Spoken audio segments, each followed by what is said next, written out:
Hello, class. So hopefully you have all gotten to the end of the course where you are ready you have submitted your final action research paper, and now you'll have a moment to reflect on who you are and who you've become as a teacher researcher. So we're going to ask you to use the Fichtman-Dana chapters 1 and 6 to help support and guide your reflection. She talks a lot about ways of being in the world, and we'd like you to use that. And this is what that first chapter looks like, and they're very short chapters. So you read them at the very beginning of the class, and we're asking you to come back and read them again at this point.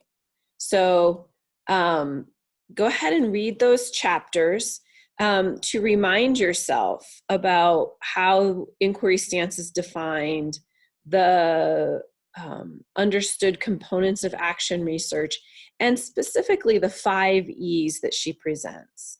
So you're going to read through that and kind of think about how it applies to you, because you're going to be putting together a final presentation of learning. So the idea here is that I just walk you through what that final presentation of learning is what the task is, and some possible ideas that you might use to consider it. You will brainstorm today and post on the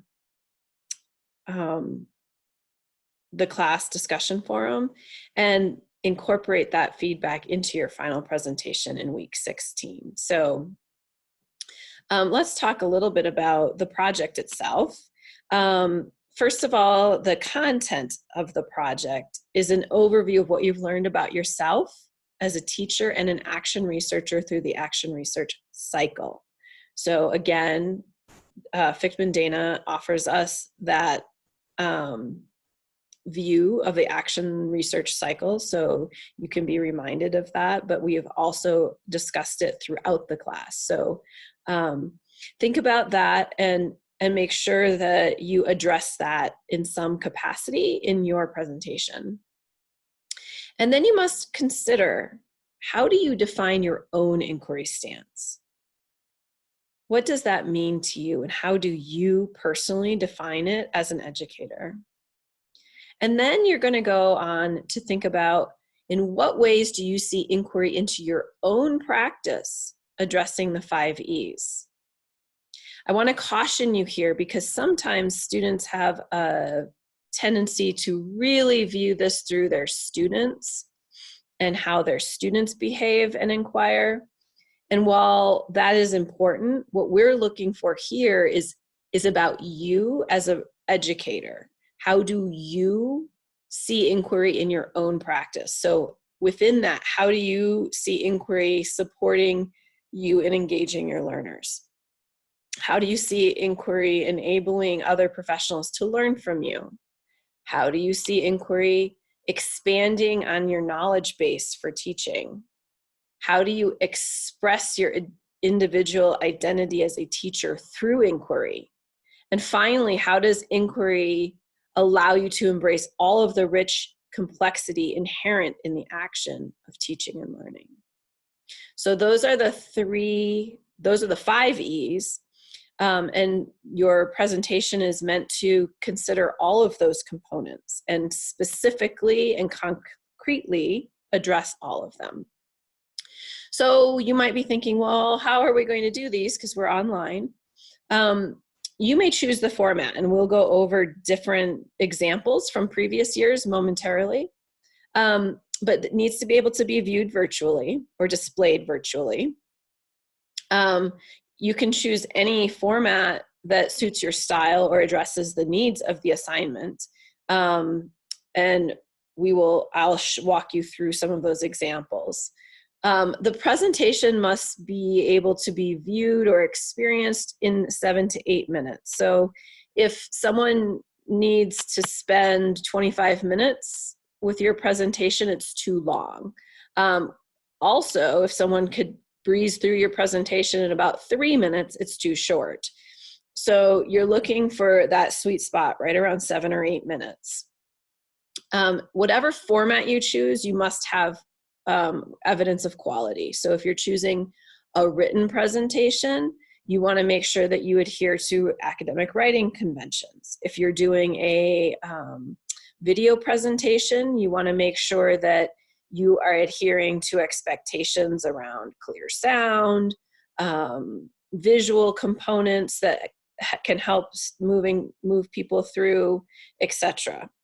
The presentation must demonstrate deep reflection on your own shifts as an educator, or even just where you currently are. Some folks started as deep inquirers already, but it would be important to make note of that, and how you inquire into your own practice.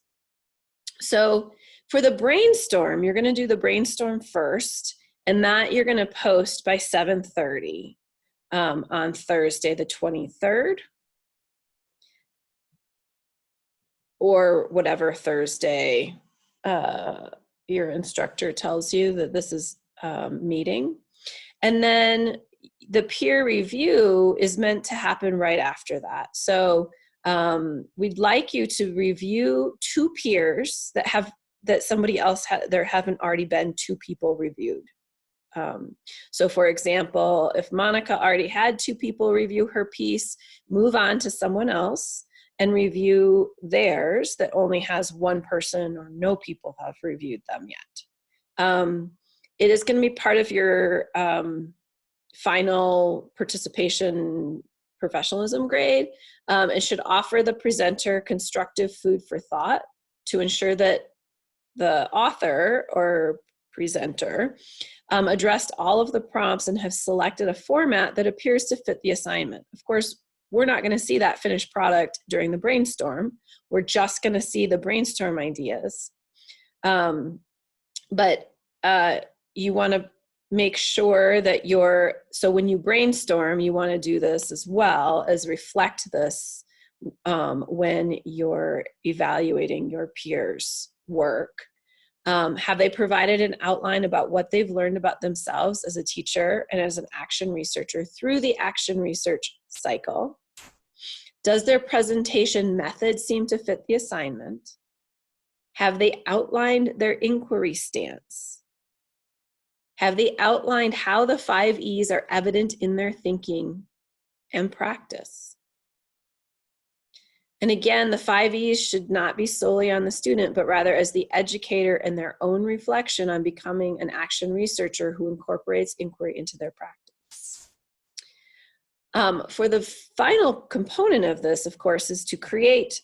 So go past that brainstorm, collect that feedback from your peers to incorporate into your final piece, and develop that final presentation of learning to post next week. We're asking that you post it the following week on Thursday, which is our class day, by 6:45 p.m. And we've asked that peers provide feedback using specific feedback guidelines, which are below. Actually, I think that the feedback guidelines for that component will be posted in the discussion forum. But you'll want to do that by 8 p.m. So, and then at 8 p.m. we will all gather together again as a celebration and final toast to the crazy year we've had. This is the grading criteria that the instructors will use to grade your piece.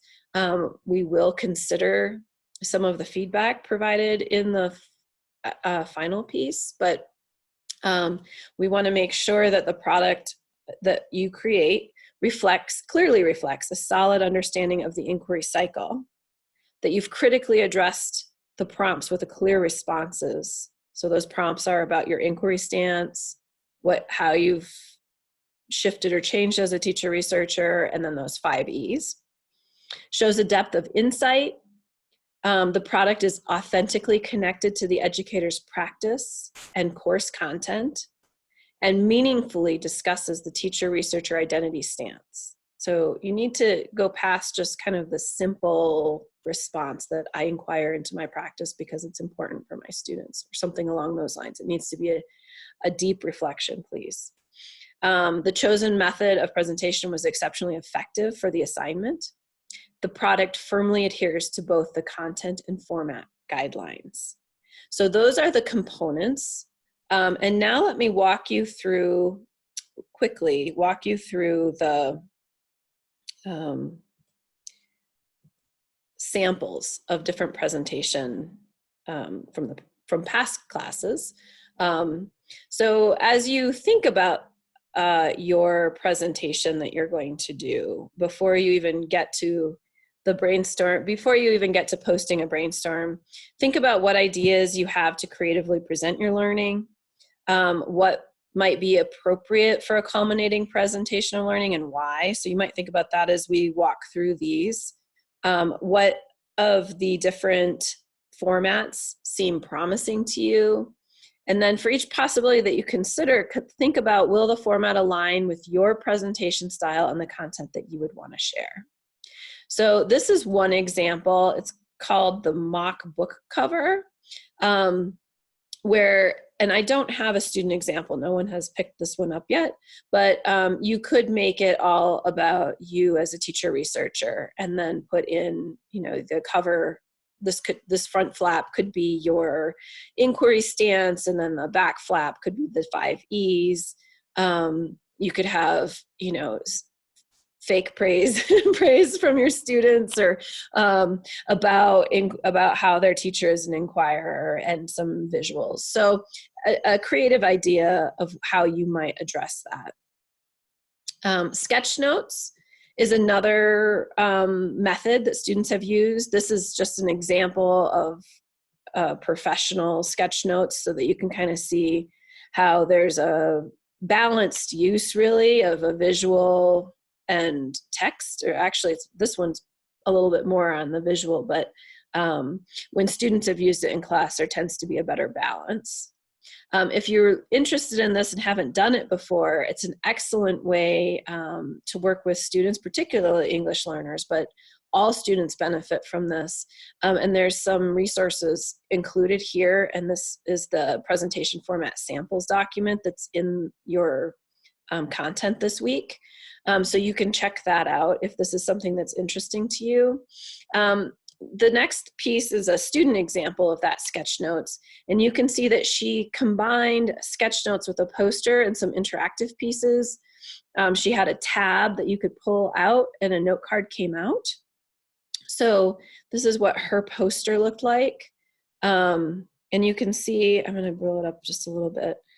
You can see that she had a lot of visual, just like the example, the professional example we had, but then her text was all in these cool pullouts that she had. And this was, she created this with actual paper and crayons and all of that, and then posted all of the parts of it. So that's certainly a choice. You don't have to create something that's fully digital. You can create something that is actually physical, and then figure out how you want to share it. So she could do that this way. She could walk us through her sketch notes with a short video. It's up to you. She did photos of her physical sketch notes, and it was a big poster size.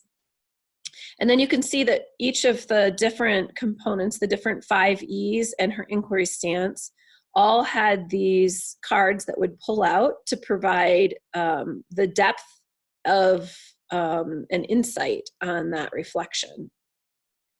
So here's an example of a detailed card that she had, and you can see closer, this was the embrace one. And so she has some visuals that go along with the embrace and her thinking around that. And again, you can look at this in more detail should you be interested in that. This was another version of a visual poster that was made into photographs to share. The researcher had just some ideas, some brief ideas around each of the 5 E's here, but she went into them in more depth. They were folded over cards, so you can see the more depth of her reflection here in the next one. So here's an example of what she had on the front of the card for engage, and then this is what she had as a personal reflection for engage on the inside of the card that you could walk through. Another person was an excellent cartoonist, and he did kind of this cartoon poster, and each of these were different parts of his thinking, and he's got a worm that is kind of the main character, and some bugs, and so you can see here, and even this is not very clear, I'm sure, transferred through the video. But if you're interested in something like this, go ahead and take a look at this document, and you'll be able to, on your own computer, see it more clearly. But you can see that there's a lot of thought and reflection, depth of reflection that's gone into creating this presentation of learning.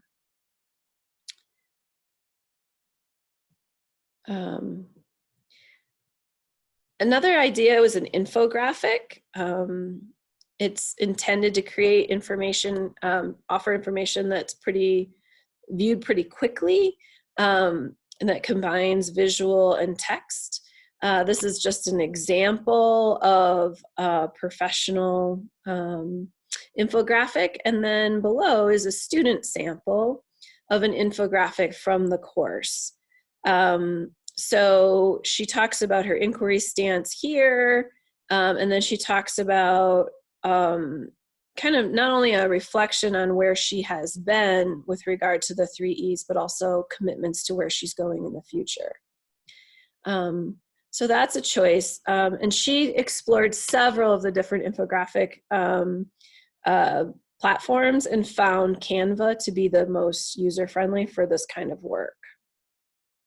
Another person did a picture storybook, and here's the student sample. Again, she made a physical book and took photographs.